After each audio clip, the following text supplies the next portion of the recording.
अल्हम्दुलिल्लाहि रब्बिल आलमीन वस्सलातु वस्सलामु अला सय्यिदिल मुरसलीन अम्मा बाद फ़ाऊज़ु बिल्लाहि मिनश शैतानिर रजीम बिस्मिल्लाहिर रहमानिर रहीम।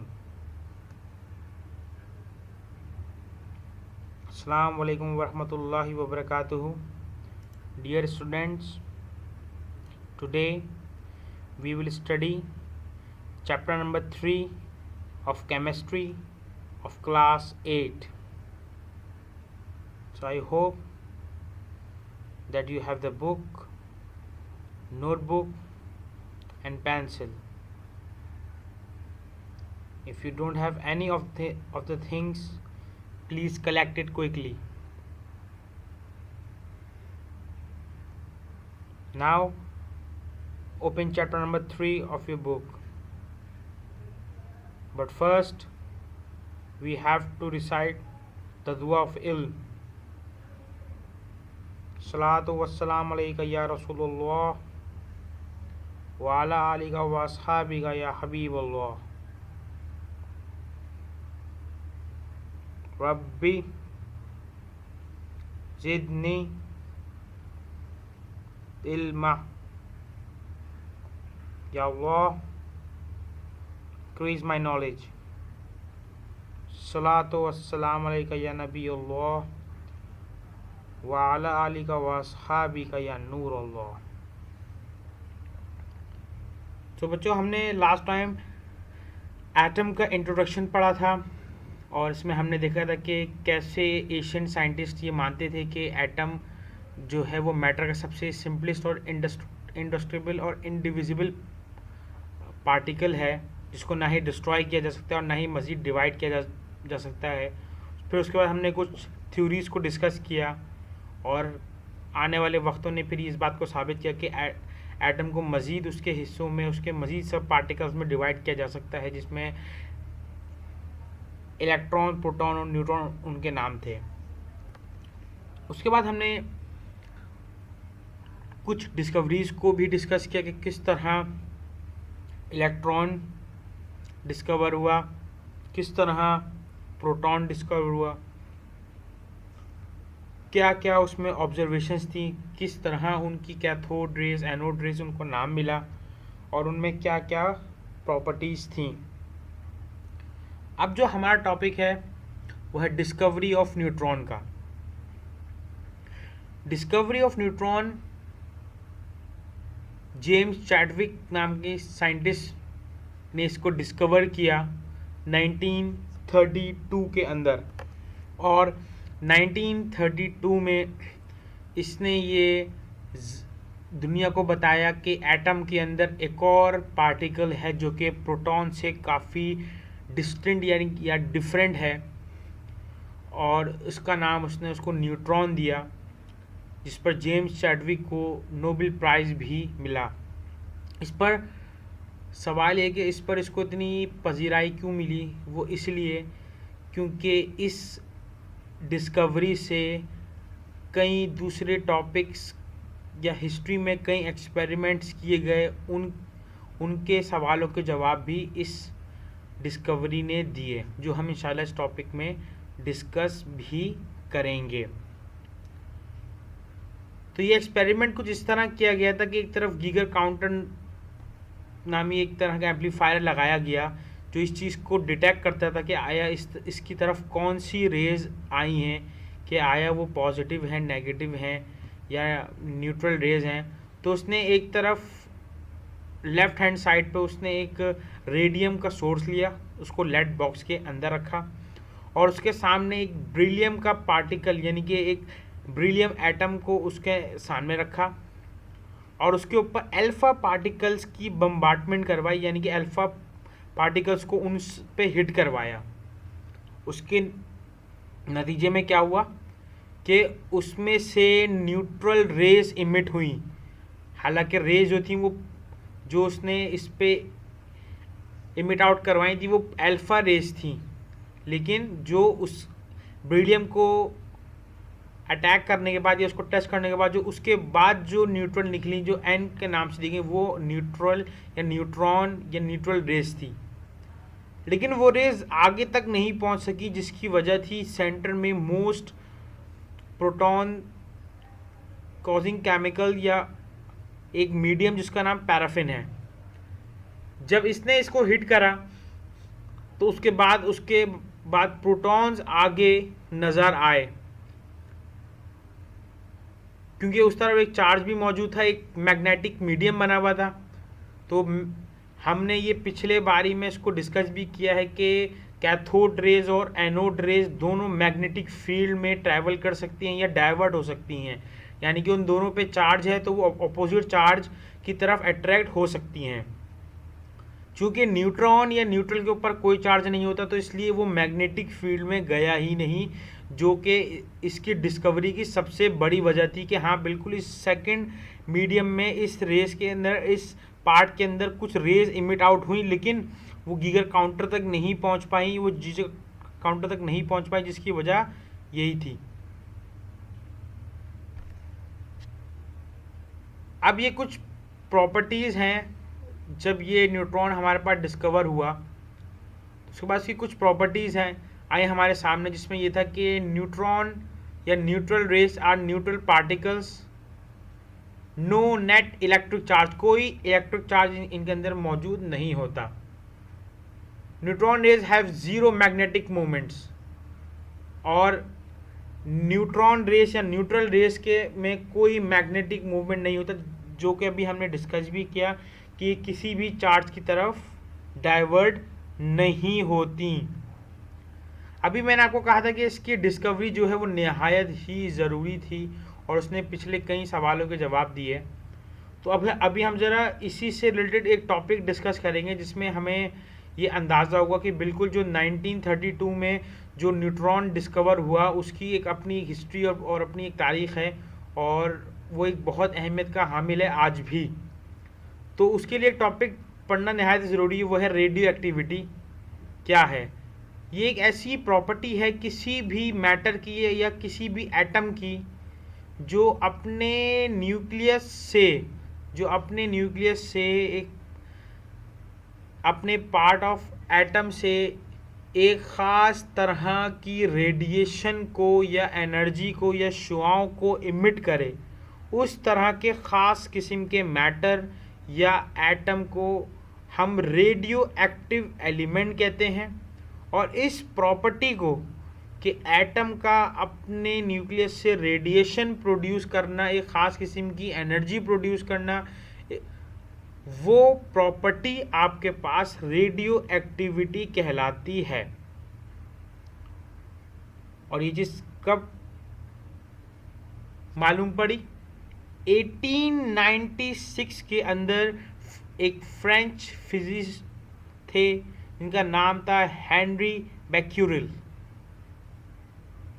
इन्होंने रेडियो एक्टिविटी या उसकी रेस को डिस्कवर किया, लेकिन उन्हें ये नहीं पता था कि ये रेज कौन सा पार्टिकल इमिट कर रहा है। उन्होंने सिर्फ इस चीज़ को कंक्लूड आउट किया कि हाँ कुछ इस तरह के सर्टेन एलिमेंट्स या एटम्स हैं जो एक ख़ास किस्म की रेडिएशन प्रोड्यूस कर रहे हैं, जिनको इन्होंने रेडियो एक्टिविटी का नाम दिया। रेडियो जो वर्ड निकला ये रेडिएशन से निकला कि ये रेडिएशन प्रोड्यूस करते हैं।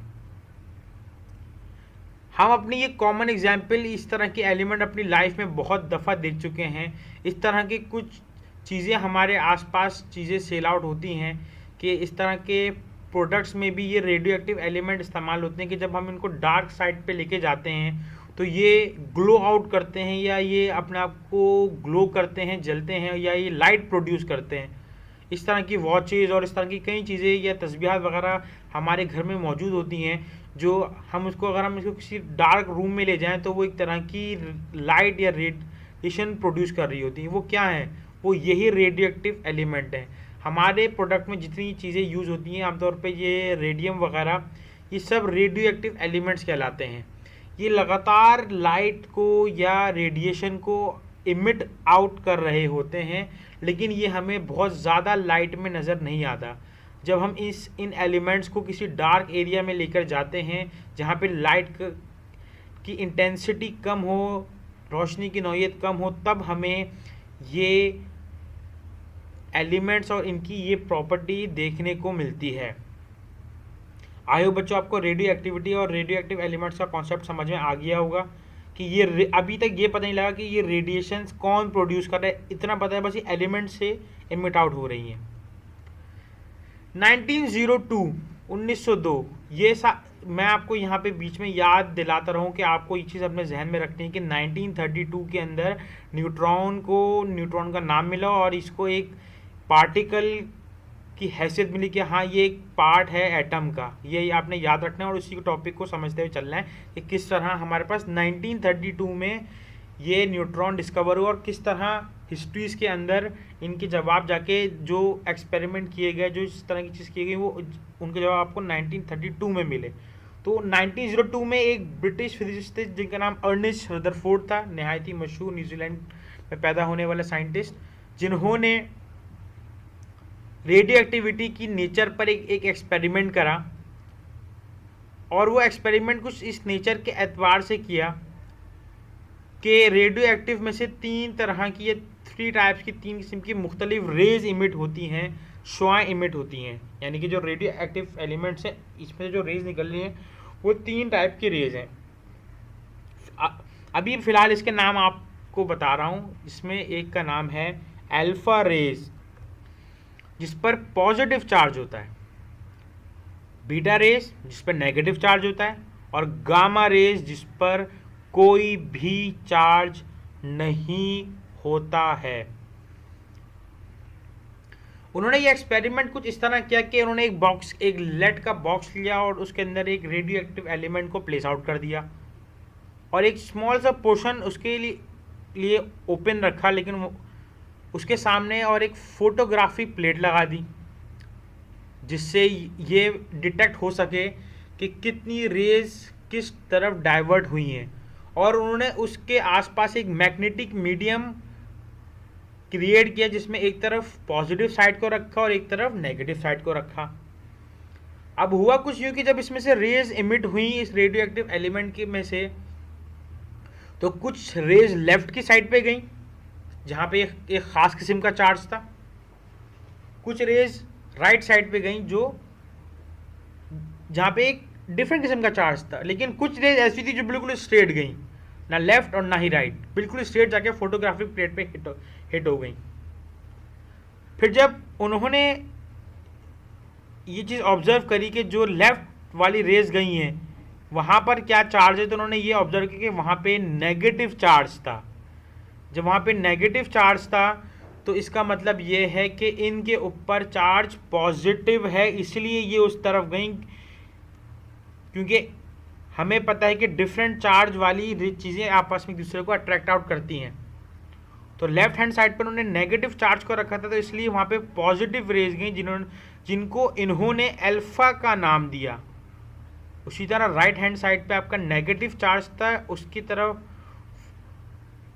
राइट हैंड साइड पे आपका पॉजिटिव चार्ज था जिसकी तरफ नेगेटिव रेज गई थी, उस पर इन्होंने उनको बीटा रेज का नाम दिया। और ऐसी रेज जिन पर कोई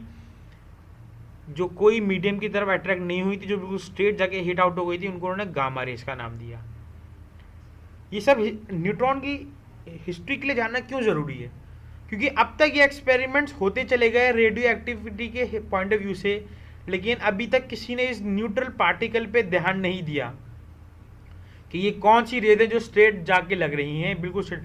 ये एक्सपेरिमेंट आप देखें तो 1902 में हुआ, इससे पहले 1896 में ये रेडियो एक्टिविटी का कॉन्सेप्ट आया।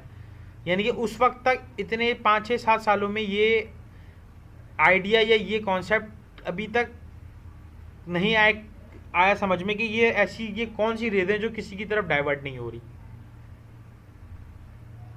बहरहाल फिर अर्नेस्ट रदरफोर्ड ने एक और एक्सपेरिमेंट किया जिसका नाम था Rutherford atomic model.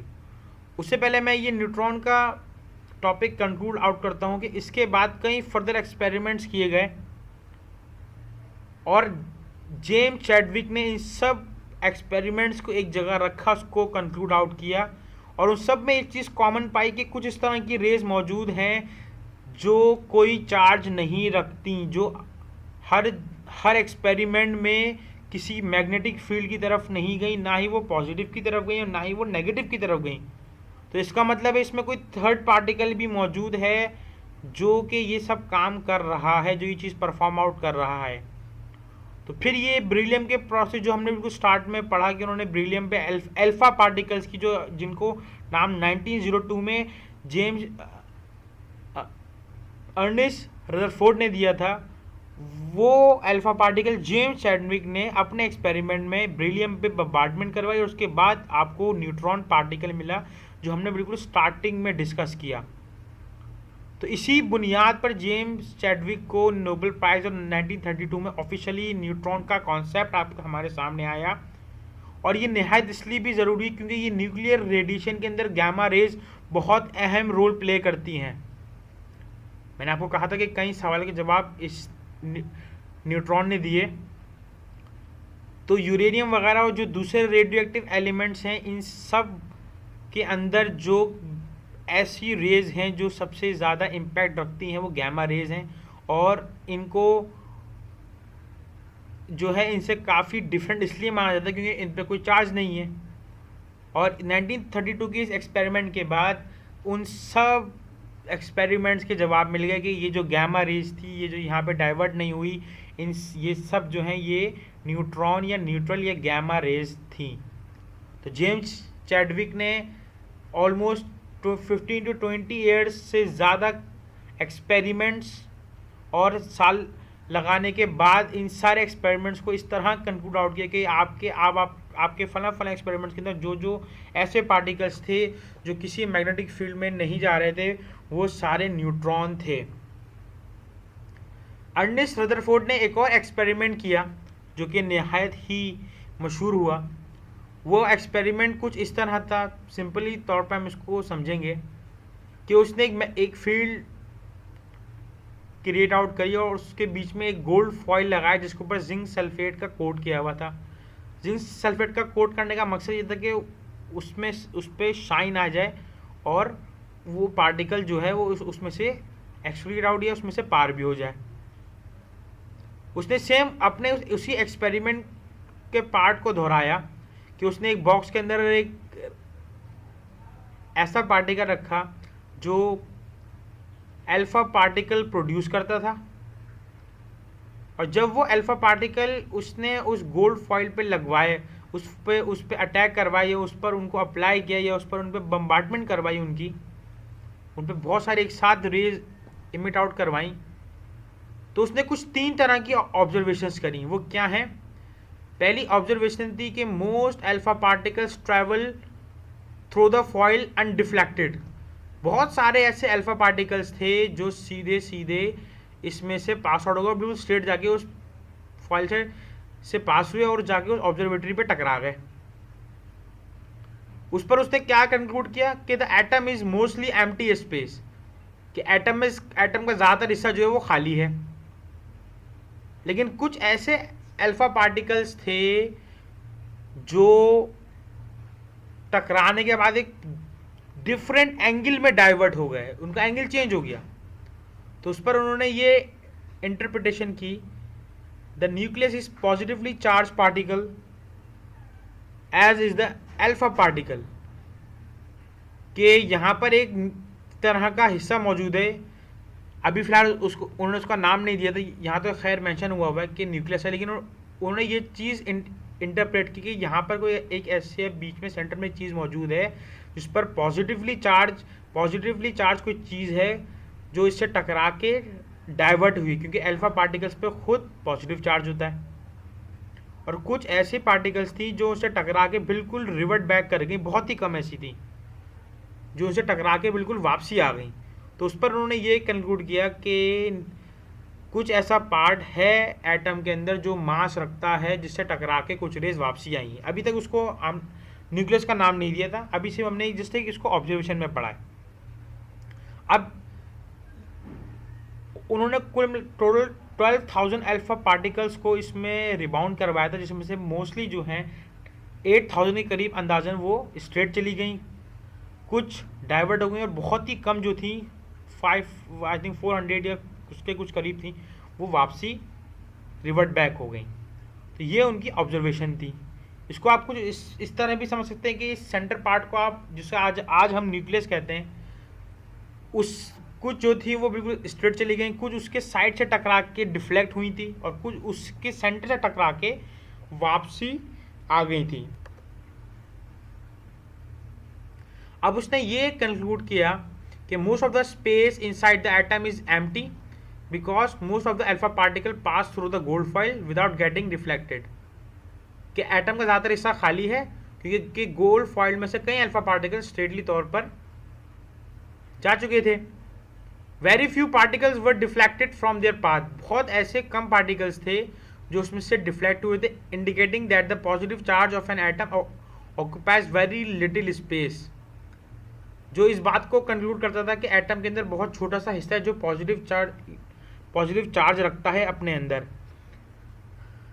A very small fraction of alpha particle were deflected by very large angles, indicated that all the positive charge and mass of the gold atom were concentrated in a very small volume within the atom। और बहुत ही छोटे से या बहुत ही कम तरह के alpha particle जो कि वापसी टकरा के आए थे, जो इस बात को जाहिर करते हैं कि गोल्ड एटम का सारा मास जो है वो एक ख़ास जगह पे कन्वर्ज हुआ है जिससे वो टकरा के वापसी आए। अभी तक उसने इसको ये नाम कंक्लूड नहीं किया कि जिसे हम आज न्यूक्लियस कहते हैं, अभी तक से उसकी ये ऑब्जर्वेशन है। फिर उसने इनको ये नाम दिए कि रदरफोर्ड के अकॉर्डिंग एटम के दो हिस्से हैं, न्यूक्लियस यानी कि इसका सेंट्रल पार्ट, और दूसरा एक्स्ट्रा न्यूक्लियर पार्ट यानी कि जहाँ पे इलेक्ट्रॉन रिवॉल्व कर रहा होता है, जहाँ पे शेल्स होते हैं, वो उसका सेकेंड एक्स्ट्रा न्यूक्लियर पार्ट कहलाया। उसके बेसिस पे उसने कुछ बातें बोली कि there is a positively charge centre in an atom called nucleus, कि इस एटम के सेंटर में एक और पॉजिटिवली चार्ज पार्ट है जिसका नाम न्यूक्लियस है। The electron revolve around the nucleus in well defined orbits, और इलेक्ट्रॉन जो है वो इस न्यूक्लियस के गिर्द जो है वो चक्कर लगाते हैं या रिवॉल्व करते हैं खास ऑर्बिट या एक खास शेल के अंदर। The size of the nucleus is very small as compare to the size of atom, और एटम के न्यूक्लियस का साइज एटम से निहायत ही छोटा है। उसने कुछ बातें और भी कंक्लूड करी न्यूक्लियस के बारे में कि न्यूक्लियस जो है पॉजिटिवली चार्ज है और एटम का सारा डेंस, और न्यूक्लियस जो है वो निहायत ही डेंस और हार्ड है, और न्यूक्लियस का एटम जो है वो उस पूरे एटम के मुकाबले निहायत ही स्मॉल है और सारा मास उसके सेंटर में मौजूद है। और इसी तरह की थ्योरी को उसने न्यूक्लियर मॉडल ऑफ एटम का नाम दिया, जिसको हम रदरफोर्ड एटॉमिक मॉडल भी कहते हैं। इसके अलावा उसने कुछ और भी बातें ऑर्बिट्स और रिवॉल्व्स के अकॉर्डिंग करी, जिसमें कुछ डिफेक्ट्स भी थे। उसने कुछ ये पॉइंट्स कहे थे कि अगर एटम लगातार अपने शेल में रिवॉल्व करते रहते हैं तो वो कंटिन्यूसली तौर पे अपनी एनर्जी को इमिट करते रहते हैं, जबकि जब हमने बाद में ये चीज़ कुछ इस तरह गलत साबित हुई कि according to classical physics since electron is revolving around the nucleus constantly it should lose energy and ultimately falls into the nucleus. कि अगर इलेक्ट्रॉन लगातार अपने न्यूक्लियस के गिर्द घूम रहे हैं और अगर वो लगातार एनर्जी प्रोड्यूस कर रहा है तो वो एक वक्त आएगा कि वो अपनी एनर्जी लूज कर देगा और आके न्यूक्लियस पे गिर पड़ेगा।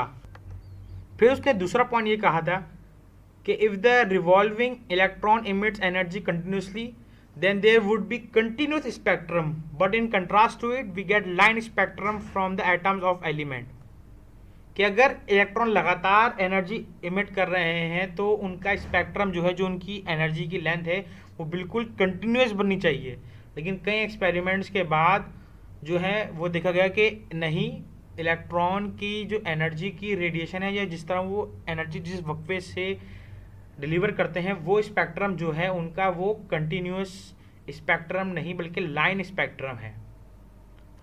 कौन था वो शख्स जिसने इस थ्योरी को इस थ्योरी के दो पॉइंट्स को एक्सक्लूड आउट किया और ना सिर्फ इस थ्योरी के इस पार्ट को गलत साबित किया, बल्कि उसके मुकाबले में कुछ सही बातें भी हमको और दुनिया को बताई। हम इंशाल्लाह उस शख्स का नाम और उसकी थ्योरी इंशाल्लाह नेक्स्ट लेक्चर में डिस्कस करेंगे। I hope in the end my dear students, I hope that everything I have taught in this lesson is very clear. Revise it at home. May Allah strengthen your memory. जज़ाकुल्लाहुल खैर।